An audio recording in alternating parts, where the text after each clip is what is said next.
it's really all of social media where you're getting not so honest reviews. It's really, everybody's in on this to where they're out there and they're not being on the level with this, and they got shady practices. Rotten Tomatoes just happens to be the most high profile one. Yeah, I usually use Metacritic, but that's more focused on other media. Yeah, but as far as the industry goes, it's a simple, great hook. It makes for a nice soundbite. Mm-hmm. So they use that, and so they need to look at it again, and they need to rework this. They need to be more scrutinizing because now Rotten Tomatoes' reputation is on the line.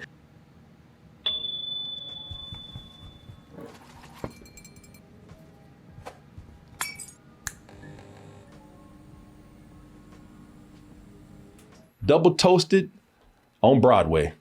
The great musical that everybody's been waiting on. No, actually, we're going to replace that poster right there. We're only saying that because we're going to be at the Broadway Comedy Club September 29th for a night of comedy. It's going to be all the shows have a big emphasis on comedy, but this one even more so. We're going to be at the Broadway Comedy Club September 9th. Going to be in the Red Room. The show is at 10 p.m. That's a Friday. Tickets are $25, and it is very limited space. I think we're going to have about 50 seats available in there, and we want to fill those seats because we want to make this a regular thing. It's an intimate show. I'm going to be coming out and talking to the audience and doing a little, I guess you could say a little stand-up in a way, but it's going to be, just a little comedy, a little different from what we do. And then we'll bring Oz out, and then we'll do a little more traditional double toasted stuff. And then we're going to probably have some people come up and do some comedy on their own, do a little open mic night, and let the crowd, the audience, judge how you do. So if we can make this a regular thing, we'll try to do it every other month, and we'll be in New York every other month, hopefully at the Broadway Comedy Club. That's if we can actually fill the room. So come on out and get your tickets. I'm on Rotten Tomatoes. Martin is on Rotten Tomatoes, and everybody knows Rotten Tomatoes. Rotten Tomatoes is pretty much the go-to for all the studios out there, for the industry, for anything that's entertainment that people want to give a critical score to. Rotten Tomatoes is the aggregator now. Everybody's talking about that fresh. Everybody's talking about that rotten. Mm-hmm. It's a great system that they put together. This is a website that was made back in 1997, I believe, on somebody's spare time. And it's been made a big part of marketing for movies these days. That's what I'm saying. The studios, they pretty much rely on this. Like these things create just a great soundbite. 97% fresh on Rotten Tomatoes. Officially fresh on Rotten Tomatoes. They don't even say the percentage anymore. Yeah. They just say officially fresh. Certified fresh. Certified fresh. These tomatoes are ripe and fresh. And I'll give you this, man. It's a great system. It's a genius idea what they had right here. I don't even know if they knew how far this would go. The creator knew how far this would go. But there's always been some speculation about just how reliable is old Rotten Tomatoes. How is it? Can you really just narrow down something to a fresh and a rotten, no matter what the percentage is? Well, there's been a report recently, and this is by Vulture. Vulture, the online the news, the online news source, a Hollywood news source. Vulture recently did a report about Rotten Tomatoes and how reliable they are, and this actually centers on, the latest controversy centers on this, I believe this studio called Bunker 15 or... See, I think that's a company that was hired by studios. I think you're right. Marketing and PR company. Mm-hmm. Yeah, Bunker 15 is a marketing and PR company. And so, I don't know. Let's see here. Looks like they've sent a lot on movies. Yeah, I guess they focus on marketing movies and putting them out there. So the thing with that's going on, they'd be connected to this story. Yeah, no, that's true. So did you hear about this? Oh yeah, I heard some other YouTubers talking about it. They were saying that it didn't surprise them, but it sounded ridiculous to me that it was that the critics are so cheap. That their voice doesn't have value to them. Yeah. So there's this. What this centers on, I should have looked up this trailer right here. Let me see if I can find this. So there was this movie, this whole thing got brought up because there was this movie called Ophelia. Let me see, there we go. So there's this movie called Ophelia. And there was a big controversy on how the Rotten Tomatoes score was for this film.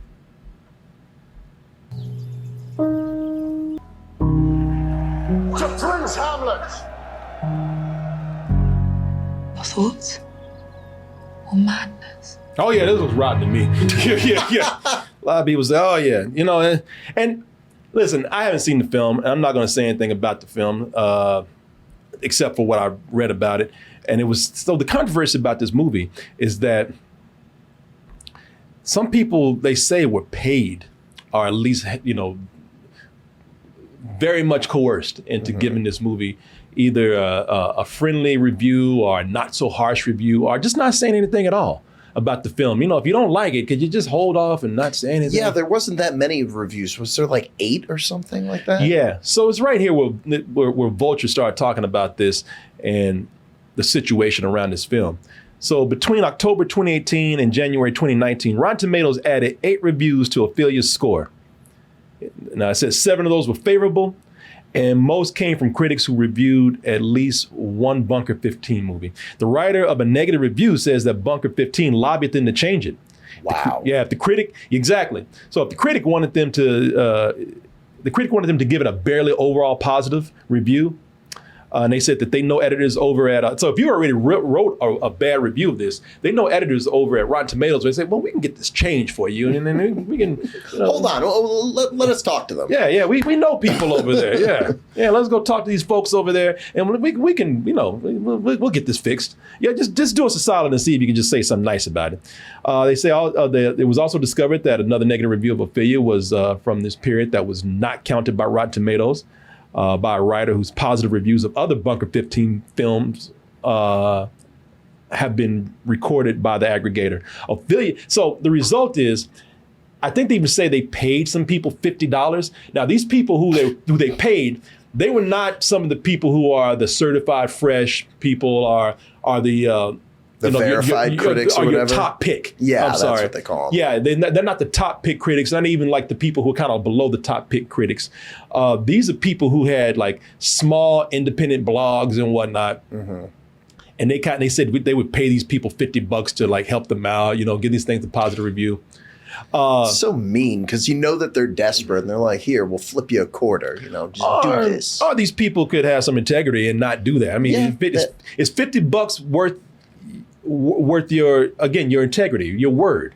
You know, is that worth ruining your reputation? Nah. Even if you're small, who knows where you're going to go one day? And if you've been found out to be paid to do a review, then what is that going to do for your reputation at that time? You know, all you have is your word. Yeah.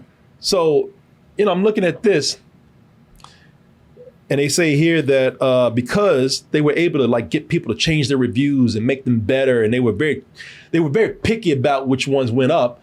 What happened with that is that Ophelia climbed the tomato meter to 62%, flipping them from rotten to fresh. And then that next month, the distributor, IFC Films, announced that it had acquired Ophelia for release in the U.S. Man, that's shady. You know, and your cheap ass, that's $50. $50 barely buys you a goddamn the meal at McDonald's these days. Well, it'll get you a couple. All right, I'm sorry. I'm exaggerating a little bit. But $50, it ain't, listen, $50 is cheap. No, now, if somebody told me that they handed you $1,000, I'd be like, well, shit, I don't know. You know, times are tough today. Yeah. I get it. That's tempting. That's pretty much rent for a month. Yeah, but really, you going to sell your integrity for $50? No. You cheap. Anyway. Well, I think you're in a position to speak on this because, you know, you're a critic. So you've been around the block.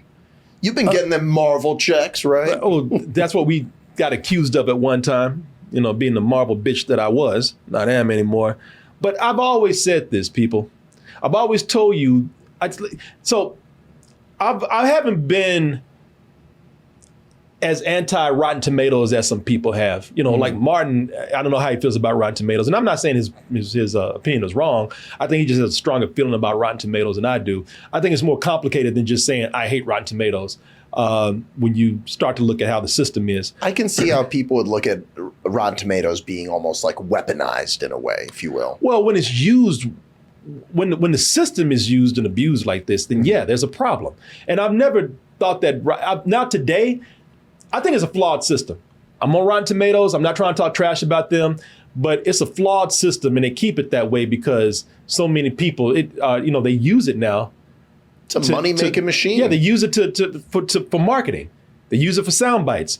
And that helps Rotten Tomatoes, and that helps the studios, So why change it when everybody's kind of getting something out of it right at this moment? Except for, again, I don't think you're getting as many honest reviews. And, and it's a little more complicated. But I've always told people that, be careful, especially today, because today it's just not Rotten Tomatoes. Everybody's shady as shit. All right? Everybody's in on this, man. I tell people all the time when Twitter or X now, when those reviews come out, don't listen. Okay, I don't mean to be harsh on these people that put their critique up, or their mini reviews, or their opinions up. I don't mean to talk about them, but for what we do when we go see a movie, I'm not a person who gets by on putting my reviews up on Twitter. We consider web. So, our stuff goes up on Twitch first, and then it goes up on YouTube. That doesn't count the same as Twitter. That's not, Twitter's considered to be more like social media. Mm-hmm. But speaking of social media, what they do is, so they have these things called embargoes. Embargoes mean that you cannot put anything up until they tell you to. Yeah. So if they say it's under embargo until September 9th, then you cannot say anything about this movie until September 9th. At a specific time.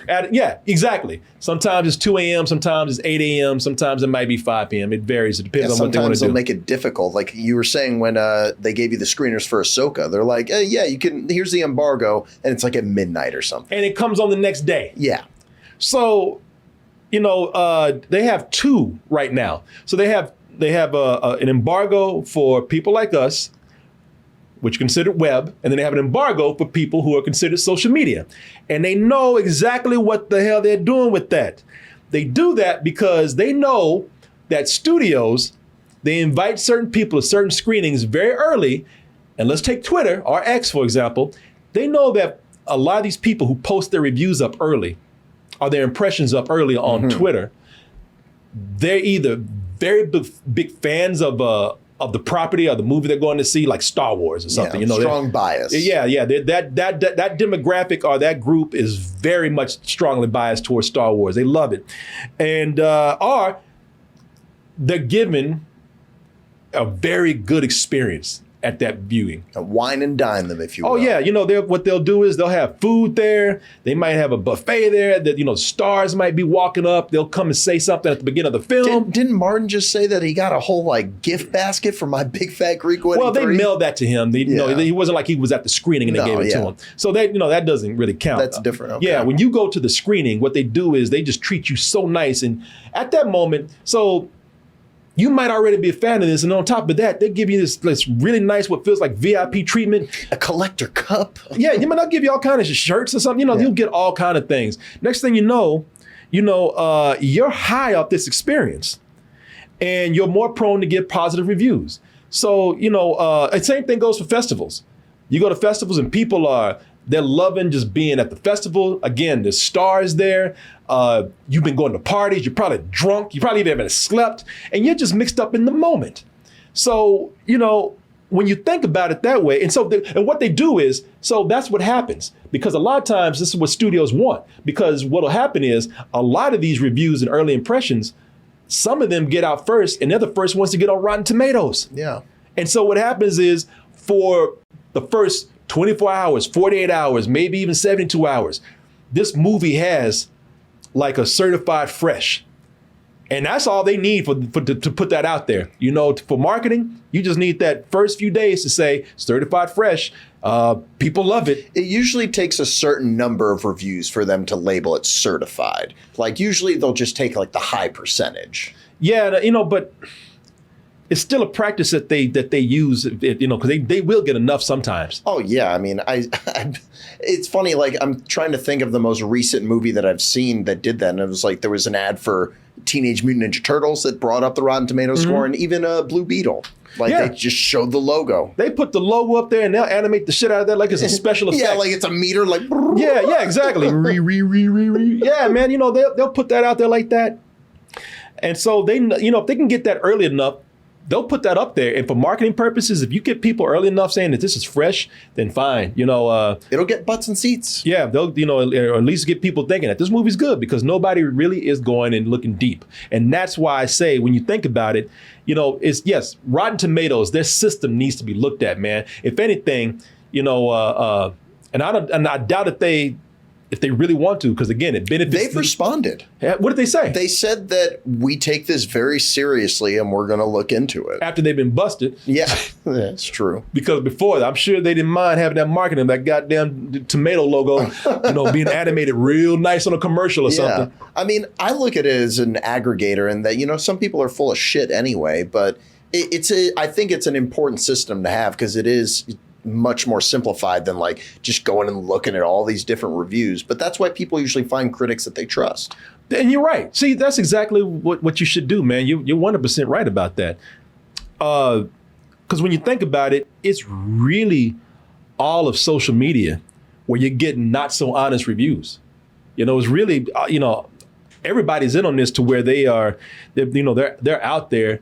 And they're not being on the level with this, and they got shady practices. Rotten Tomatoes just happens to be the most high profile one. Yeah, I usually use Metacritic, but that's more focused on other media. Yeah, but as far as the industry goes, it's a simple, great hook.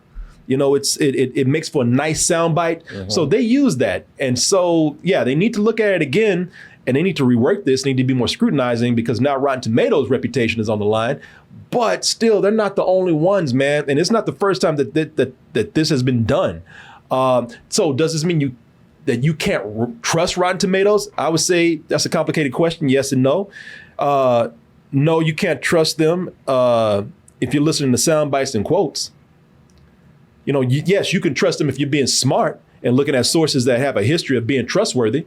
But very much, yes, you can't trust them if you are just listening to sound bites and quotes, which no one should ever do that. If you ask me, they should never just simplify to that. If you're spending your money and your time going to see a movie, but there's like I said, it's not the first time that this has happened, man. Shady practices in journalism and in entertainment has been around for a long time. You might have heard something called payola, which was something. No, I've never heard of that. You never heard of that? Mm-mm. Payola was something that was a common term back in the radio days. Okay. Especially like in the 50s and 60s, maybe even before that, where you would have an agent or a record company come in and pay a radio station to play their songs a certain amount of time. Okay, yeah, that sounds familiar. Yeah, and it was called payola. So they've been doing that for a while. They've even had crazy cases where critics have been made up. Really? Yeah, now this is back, one of the biggest cases to blow up with that was back in 2001. So this was still the early days of Rotten Tomatoes. Rotten Tomatoes was still around. I don't know if they had the clout they have right now.